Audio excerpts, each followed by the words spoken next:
वर्ग पहिला ते तिसरा आपल्याला झटपट वाचन शिकायचं आहे. मुलांना लवकरात लवकर वाचन येण्यासाठी आपण काय करू, मूळ अक्षर, स्वर आणि व्यंजन यांचा संयोग कसा होतो हे आपण पाहू. सर्वात आधी आपण काय करू, आपण स्वर लिहून घेऊ. अ, आ, ई, ई, त्यानंतर ऊ, त्यानंतर ऊसाचं ऊ, एरका ए, आयरन ऐ, ओ, औ,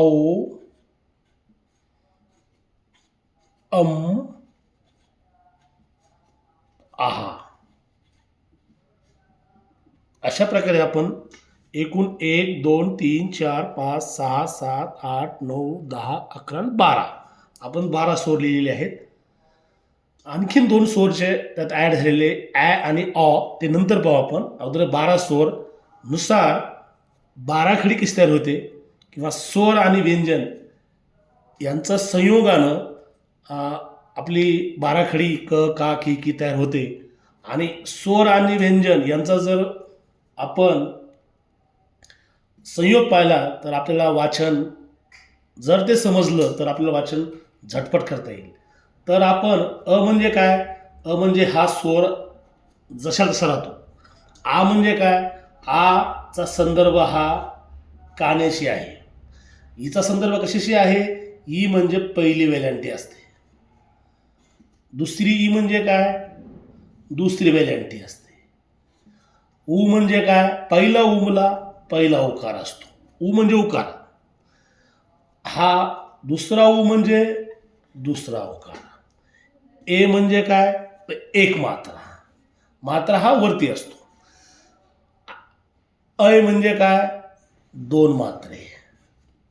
ओ म्हणजे काय, एक काना एक मात्रा. औ म्हणजे काय, औसाठी असतो एक काना आणि 2 मात्रे. अनुस्वार अम म्हणजे काय, हा अनुस्वार असतो. आणि आहासाठी काय असतो, हा 2 टिंब म्हणजे विसर्ग असतो. तर आता आपण पाहिले हे 12 स्वर आहेत. त्यानंतर आपण की अ म्हणजे काय, अ म्हणजे फक्त स्वर आहे. तर आ म्हणजे काना. आणि यानंतर आपण आता 12 क लिहू. क, त्यानंतर इथं सुद्धा क, इथं सुद्धा क, इथं सुद्धा क, क, क, क, क, क, क, क आणि क अशा आपण 12 वेळेस क लिहून घेतलेले आहे. आता आपलं पहा 12 खडी कशी तयार होते, 12 खडी कशी तयार होते. एकदा हा फॉर्म्युला समजला की तो पूर्ण फॉर्म्युला आपण ज्ञेपणे वापरू शकतो. क का की ख खा की हा फॉर्म्युला आपण शेवटून वाचून आपल्याला झटपट वाचन करता येईल. तर अ म्हणजे काय, अ फक्त क अ याच्यामध्ये अ मिसळले आले, त्यामुळे काय झालं, क अ आले मुलांना, क अ आलं. आता इथं काना टाकायचा आहे आपल्याला क ला काना लावायचा आहे. काना लावला म्हणजे आपण क मध्ये आ मिसळला, मग काय झालं, का आ झालं. आ काय झालं, आ. क मध्ये आ मिसळला म्हणून का. आता क मध्ये आपल्याला काय टाकायचं, पहिलं ई टाकायचं. पहिलं ई टाकायचं म्हणजेच काय करायचं आपल्याला, पहिलं ई टाकायचं म्हणजेच काय करायचं, पहिली वेलांटी द्यायची. पहिली वेलांटी दिली म्हणजे काय, क मध्ये ई मिसळलं. ई हा स्वर आहे.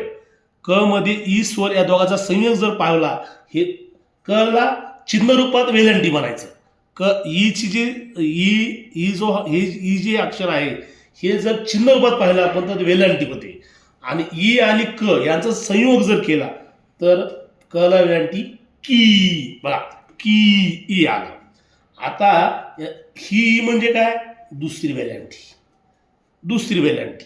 मग काय झालं की. आता ऊ म्हणजे काय, पहिला उकार. म्हणून याला क आणि ऊचे संयोग करायचं आहे. म्हणजेच ऊचा संयोग, क आणि ऊचा संयोग करायचा म्हणजेच क ला ऊ लावायचे. कारण ऊ आणि उकार, ऊ म्हणजे पहिला उकार, म्हणून याला ऊ, कू. बघा ऊ आलं नाही मुलांना, कू. आता याला काय करायचं, हा ऊ लावायचा ह्या क ला, म्हणून कू हा दुसरा उकार.